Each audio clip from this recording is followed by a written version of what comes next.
More than 25 million Americans have already cast their ballots for the upcoming US election, breaking early voter records. But Georgia could be the deciding state coming up to the election. Joining me live is Hawaii Pacific University political scientist Dr Jennifer Walsh. Hi there, Dr Walsh. Great for you to be with us. So let's talk about the importance of Georgia. Where's it going to go? Well, hi, Lane. Thank you so much for having me on. Georgia is a pivotal state. There are three that we're watching very closely, Georgia being one, the one in the South that I think has the determination of how the whole region will go. Michigan, of course, is another one that's emerged in the last few days as potentially being a critical toss-up state. Pennsylvania has been on our radar for some time, watching how voters respond to the Harris campaign and appeals that both candidates are actively making. The interesting thing with Georgia is that with Barack Obama joining Kamala Harris on the campaign trail, it's signaling that there may be trouble in shoring up what we would consider to be normally a locked-in base of support among African-American voters. She struggled to capture primarily male African-American voters' support in the last few days of polling, and bringing Obama back out from retirement, so to speak, on the campaign trail is an indication that the Democrats are willing to put out all of their efforts as much as possible to secure a win for Harris in this next election season. So is gender becoming a more important factor than race in the election? You know, that's a great question. I would say it is starting to come through in the deeper polling data that's recently become available. Certainly, it was present during the Clinton campaign. We know that for America, a first woman president is going to be a significant milestone event. We did not see early indication of voter defection on the basis of gender, but the fact that Harris has had a difficult time of late securing key union supports that typically would come in automatically for Democratic candidates along the lines of military and border security. Those unions have been slow to endorse or have refused to endorse her or Trump for that matter. But then deeper polling data has shown that there seems to be a growing divide, particularly among the African-American community, around support for Harris as a potential first historic woman in the White House.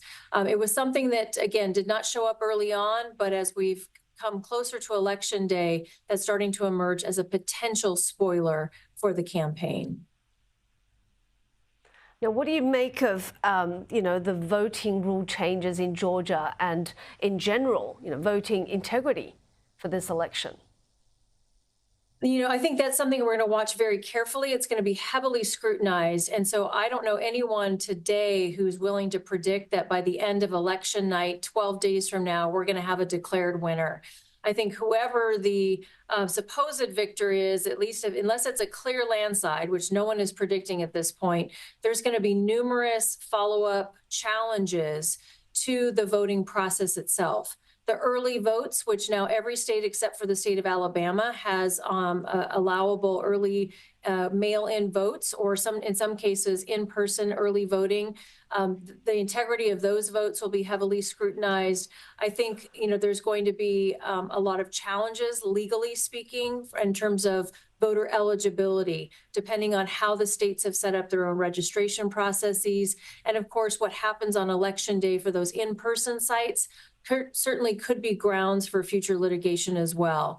The Trump administration has already indicated that they're prepared to challenge anywhere and everywhere they can in order to verify the accuracy of this election. Of course, the 2020 election continues to be disputed by both Trump and his running mate, J.D. Vance.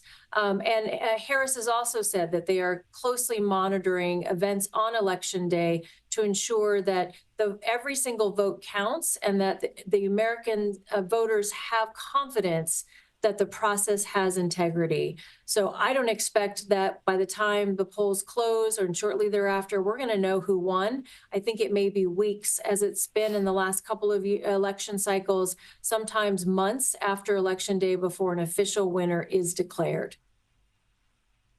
And finally, very quickly, Dr. Walsh, what are you seeing in terms of disinformation campaigns from other countries? Quite a bit. You know, our social media channels have been flooded with fake news stories. This is not new, but I think the invention of generative AI for this particular cycle has just accelerated the trend that began several cycles ago.